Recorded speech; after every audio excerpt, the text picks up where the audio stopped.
Today in my journey to ferment everything I can, I finally attempt Kvass, a fermented drink made from stale rye bread that's sweet and sour and is steeped in history. But I'm not stopping there. I'll also be fermenting two other kinds of Kvass, a fruit version and a vegetable version, giving you 3 ways to make this ancient beverage, all of which are extremely easy to make, with only grocery store ingredients, or maybe even just some stuff you have around the house. So let's jump in and learn all about Kvass. The history of Kvass is a bit cloudy, kind of like its appearance, but is said to originate from the Slavic people over 1,000 years ago. And it seems like each Eastern European country that calls Kvass their own also has their own version of it. But in general, when we talk about Kvass, we're talking about fermented bread water, which really isn't the most appetizing thing when you describe it like that, but that's what it was. People would throw stale bread into some water, maybe with some sugar or fruit, and it would transform into something quite magical. A mildly alcoholic and tangy beverage. The fact that it's still made today must say something about how great this little drink is. Over the years, Kvass has evolved, as people try using new flavor additions and variations on the original Kvass. And that's really where I got intrigued. So in order to get the full Kvass experience, I found 3 recipes to brew up. A traditional rye bread version, a vegetable-based version, and a fruit version, all using the power of natural yeast and sugars to create fermentation, meaning you don't need any special yeast or special equipment. Just use whatever you got and follow along. And just a quick note, these will be half-gallon recipes, but your mileage might vary. The beauty of fermenting at home is you can do it a bunch of different ways based on your taste preference, so don't get too hung up on quantities of ingredients, but I'll try my best to include what I use as a guide. And at the end, I'll have some suggestions on how you can improve these recipes. Alright, let's start at the very beginning with the traditional version and go from there. The start to any good Kvass is the bread. Really, you can use any kind of bread, but for the most flavorful and most authentic Kvass, we're going to use a loaf of rye bread, specifically dark rye if you can find it. Preferably you can get this from your local bakery, but if all you got is grocery store bread, it'll work just fine. While you're at the grocery store, also pick up some sugar, water, some raisins, and some cheesecloth might be useful as well. Now you can't just use fresh bread. It has to be stale, or at the very least, you just need to toast it up a bit. So either leave your bread out for a couple days, or toss it in the oven until it's just toasted. Don't let it burn. Something like this. I think I have about 7 slices here. Once everything's ready, we can start bringing it all together for the fermentation. First, you'll need something to ferment in for all these Kvasses. Kvassai? It doesn't have to be fancy. Could be a large bowl, or even just a used juice bottle. I'll be using just some small carboys I have from other fermentations. Whatever it is, just make sure it's thoroughly clean. Start by breaking up the bread into little pieces into the fermenter. Then cover with boiling water. Just be careful if you are using glass, as heat and glass don't usually do well together, so probably safer to do this in a pot. And you don't have to use bottled water for this if you have good tap water. But most tap water, at least here in the US, has chemicals like chlorine and chloramines that are used to disinfect our drinking water, which is helpful, but it can also kill natural yeast that can make fermenting this a bit hard. Safest bet is to go with spring water from the store in that case. Plus, if you get bottles like this, you can reuse them for carbonating later. Either way you do it, once you've added a little more than about half a gallon of water, cover it and let it cool until it's room temp. Feel free to stir it a bit to help break the bread down. Once cooled, strain out the bread, keeping just the water in your fermenter. This is where it would have been probably good to do this in a pot and then transfer into the fermenter. And here's where some cheesecloth might be helpful for straining and getting most of the water out. Now add in the sugar. 2/3 cup or about 150 grams of sugar, and then a handful of raisins. The raisins might add a bit of flavor, but mainly what they're doing is adding natural yeast found in the skins of the grapes. That yeast will consume the sugar we added and what's in the bread to help create a bit of alcohol, and maybe even some probiotics during fermentation. Give it a good shake up, then place a loose lid or even a bit of cheesecloth on top with a rubber band. This will help the CO2 made during fermentation escape, so you don't have an explosion on your hands. And it will keep out any bugs. Set it in a room temp area, out of direct sunlight, and let it ferment for about 3 days or so. You should see a bit of activity in a day or 2. If not, then your raisins might not have enough yeast on them. Try adding a few more, or in worst case, a pinch of bread yeast if you got it.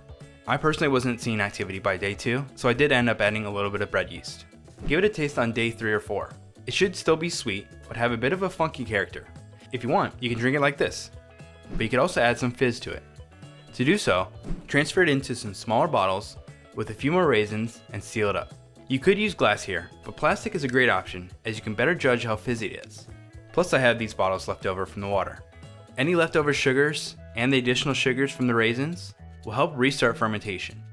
And since it's sealed this time, the CO2 will create pressure, making the bottle expand, but also adding fizz to the drink.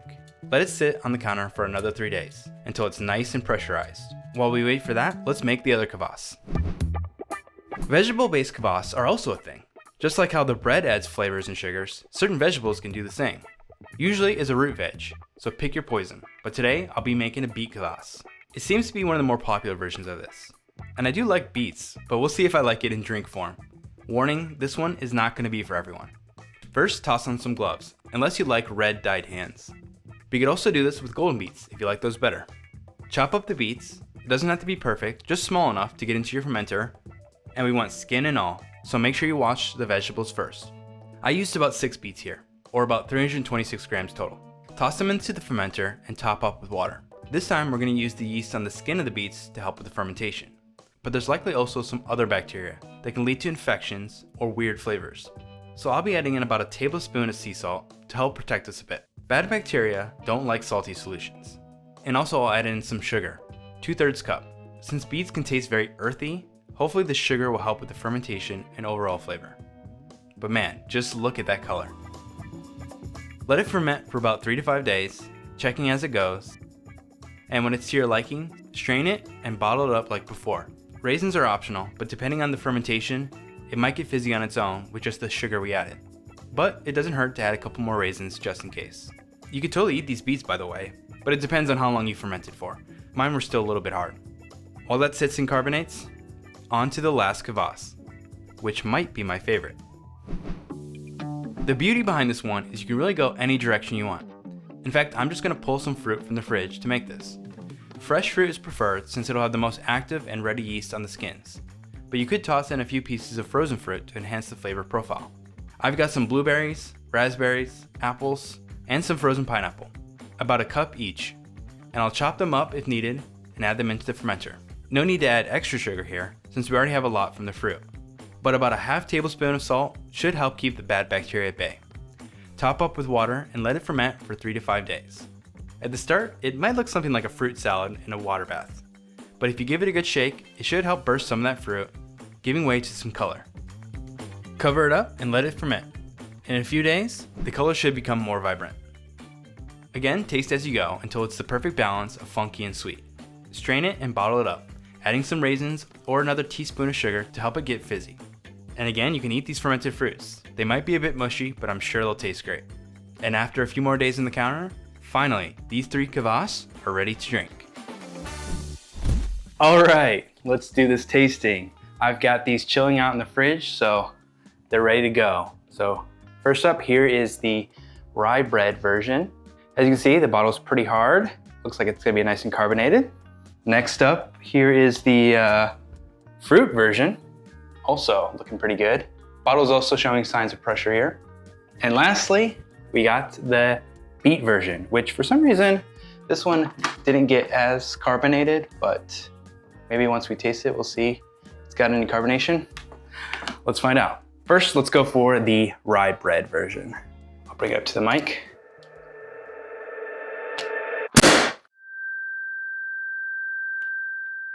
Woo! That is carbonated. That's an important reason why we should be bottling in plastic where we can, because these things get very active. Scared the crap out of me. And you could filter out the raisins if you want, but this is looking pretty good.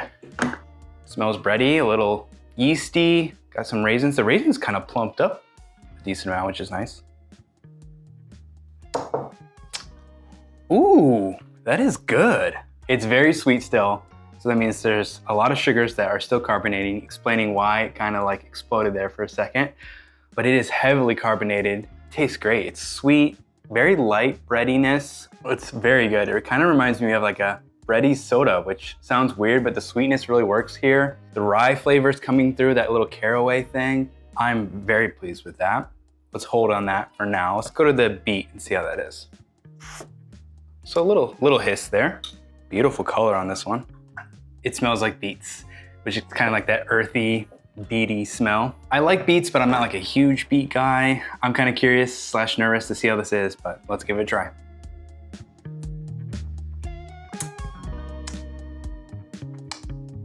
Wow, that's actually quite pleasant. Just delightful. It is, right? Still has some residual sweetness, so it's not fully fermented out, which is nice. I think if this was just dry beet flavor, it would be a bit much. And the salt kind of brings this like savory thing that really works well with it.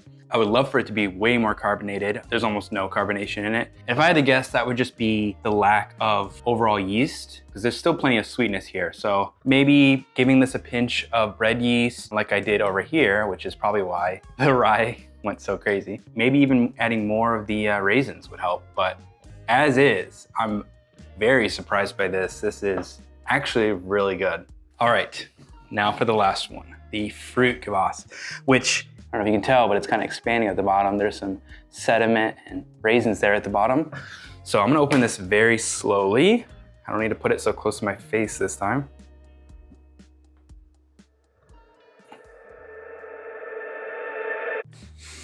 There we go. Okay, that was good. Oh, you can see it's coming up now. See a little carbonation activity. All right, let's give it a pour. Nice, good amount of fizz. That's pretty. On the nose, I'm getting pineapple and a bit of that raspberry for sure. Not really like a yeasty thing. Let's see how it tastes.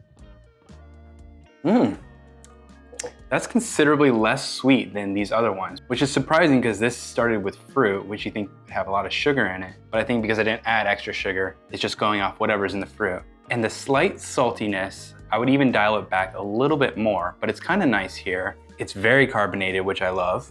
Yeah, it's very light. The flavor is light. There's not a lot going on besides just a whisper of that pineapple, raspberry, berry thing coming through. If I were to make this again, I think I would definitely do more fruit, less water. It's gonna give you more fermentation activity, but hopefully more flavor. This just feels a little bit watered down. But overall, I am very excited and happy about these. I think the biggest surprise for me is probably the beet one, which I wouldn't have ever guessed that I like. But there's something about that leftover sweetness. I think if you make this, you definitely have to add sugar. Otherwise, it's just gonna be dry dirt flavor. But yeah, that is quite surprising and quite good. And if I were to tell you to make any of these, I would definitely say go for the classic rye version. It is sweet, it's definitely sparkling, especially if you add a little bit of that bread yeast, and it has a nice like depth of flavor, that bready rye flavor, that caraway seeds that come through. It's really good. So there you have it, kvass 3 ways. Let me know which version you're gonna make, or if you have any other ideas for unique fermentations. I'm always looking for something new.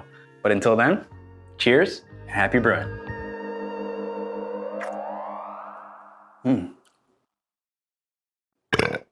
Ooh, that first one was carbonated.